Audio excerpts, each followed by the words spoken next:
Hello, everyone. Today, for discussion post number 6, we will be discussing two scenes from Catcher in the Rye.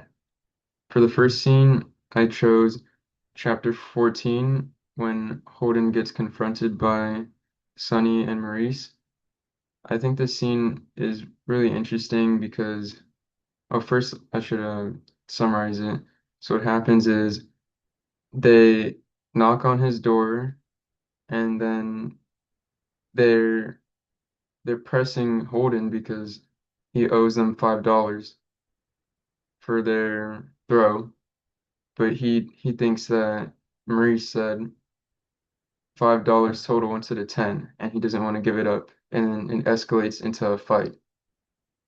So I think that this scene is interesting for a couple reasons. First off, it's over $5, and as we've seen throughout the book, Holden just throws money wherever he feels like it. So I think it's really petty that he doesn't want to hand it over and gets into a fight over it. I also think that it's interesting that he's so insistent that he said $5, but Maurice is sure he said 10. It could be a scam because they're in a really shady business, but also, as we've seen, Holden is an unreliable narrator. He could have been misremembering, he could have misheard it, and it's just a lot to happen over $5. I also think it's interesting how he describes himself being really shaky. He's crying in the corner and he's embarrassed that he's in his pajamas. I think it highlights how Holden is trying to fit into this adult world, but he's still really immature and not grown enough for it.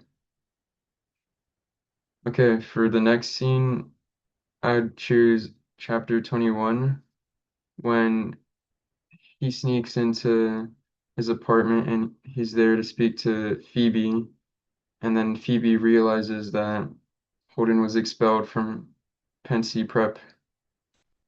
So I think that this is interesting because Holden doesn't want to let his sister or his parents know about it, but she can just tell automatically, and she gets very upset about it, which is pretty interesting because Phoebe's a lot younger than Holden, but even then, she can understand the consequences of being expelled, and she knows that this is bad because it keeps happening to him, but Holden's not learning from his past mistakes. So maybe throughout the book, at the end, he'll finally grow, be more mature, and learn from it. But those are just my thoughts. Let me know what you guys think. Thank you.